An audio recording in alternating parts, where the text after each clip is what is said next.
উম্মত, গালি দেখ আর যাই দেখ, উত্তর দিও না। জয় তোমার আসবে, জয় তোমার আসবে। কারণ ধৈর্য যে ধরবে, পরাজয় তার গলায় আসে না। কারণ ধৈর্য ধারণকারী পরাজিত হয় কিভাবে? কারণ ধৈর্য ধারণকারীর সাথে তো মহান রবেই আছে। ইন্নাল্লাহা মা'আস সাবিরিন। সুবহানাল্লাহ। যার সাথে আল্লাহ হয়ে যায় তার আবার পরাজয় কি? একটু জোরে বলেন না। যার সাথে আল্লাহ হয়ে যায় তার আবার পরাজয় কি? আল্লাহ বলছেন ইন্নাল্লাহ, আয়াতটা সবাই জানে, একটু চলেন গভীরে যাওয়ার চেষ্টা করি। ইন্নাল্লাহ মা'আস সাবিরিন, নিশ্চয় আমি আল্লাহ ধৈর্য ধারণকারীর সাথে আছি। আল্লাহ পাক বলছেন আমি নামাজের সাথে আছি, নয় নয় নয়, আমি রোজাদারের সাথে আছি, নয় নয় নয়। আল্লাহ বলছেন বান্দা, আমি তোমাদের ভিতরে যারা ধৈর্য ধরে আমি তাদের সাথে আছি। তো ধৈর্য কারা ধরে? যাদের উপর বিপদ আসে তারাই তো ধৈর্য ধরে। যাদের টাকার অভাব তারাই তো ধৈর্য ধরে। যাদের বাজারের অভাব তারাই তো ধৈর্য ধরে। যাদেরকে অত্যাচার করা হয় তারাই তো ধৈর্য ধরে। যারা মজলুম হয়েছে তারাই তো ধৈর্য ধরে। যারা কথা শুনে তারাই তো ধৈর্য ধরে। যাদের মনে আঘাত দেয় তারাই তো ধৈর্য ধরে। যাদের উপর আহত করা হয় তারাই তো ধৈর্য ধরে। যাদের জায়গা দখল করে নেয় তারাই তো ধৈর্য ধরে। যাদের টাকা মেরে নেয় তারাই তো ধৈর্য ধরে। যাদের বিদেশে উল্টা বিষয় দেওয়া হয় তারাই তো ধৈর্য ধরে। যারা বিপদে পড়ে তারাই তো ধৈর্য ধরে। তার মানে কি? প্রত্যেকটা বিপদে থাকা বান্দা একটা সুযোগ চলে আসে, এটা বিপদ নয়, এটা নিয়ামত। কেমন?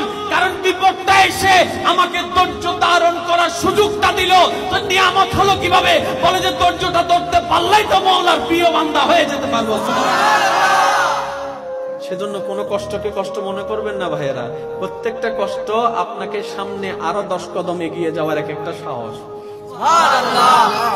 এই বর্তমান পৃথিবীতে যাদেরকে আপনি সফল চিনেন তাদের জীবনী পড়ে দেখেন, সবাই ছোটবেলায় লাত্তি কুতা খেয়েছে। কথা বলেন না কেন? সবাই ছোটবেলায় লাত্তি কুতা খেয়েছে। এক বেলা খাইলে 2 বেলা খাইতে পারে নাই। এই লাত্তি মেরেছে, ও লাত্তি মেরেছে। আজকে তারা বিশ্বের মধ্যে মাথা উঁচু করে দাঁড়িয়েছে। কেন?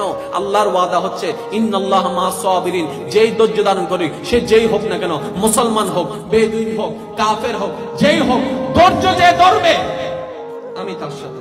সুবহানাল্লাহ। এবার বলেন, আপনাকে গালি দিল, আপনি উল্টা গালি দিলেন, ধৈর্য ধরলেন? কিন্তু আপনি যদি বলতেন দিলে দাও গা,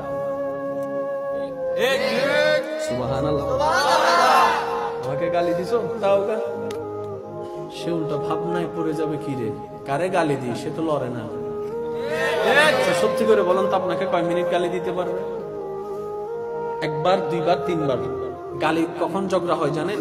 1টা দিয়েছে 2টা দিলেন, 2টা শুনে 3টা দিয়েছে 4টা দিলেন, এইভাবে কিন্তু বাড়তে থাকে। এবার সে আপনাকে 1টা দিল, আপনি হাসলেন। সে 2য়-বার দিল, আপনি হাসলেন। সে 3য়-বার দিল, আপনি হাসলেন। শেষ পর্যন্ত সে নিজে লজ্জা পেয়ে ওখান থেকে চলে যাবে। 4র্থ গালি আপনাকে দিতে পারবে না, সেটাতে আকলওয়ালা হয়। আপনি আমি বোকামি করি কি, এই কি হইছে তুই আরে মারি দি, মারি দাও না করে পুলিশ আরো ধরে লিয়ে যাবি। হইলাম না আয় তো ন দিতে দিয়ে দে, ওদের মাঝে হনে ওদের তুই সব। আমি কি বুঝাতে পারছি কথা? আফটার অল আমরা নিজেরাই নিজেদের ক্ষতি করছি। যদি আমরা ইসলামের ফর্মুলা গুলাকে একটু ঠান্ডা মাথায় বসাইতে পারি, সফলতা আপনার কাছে।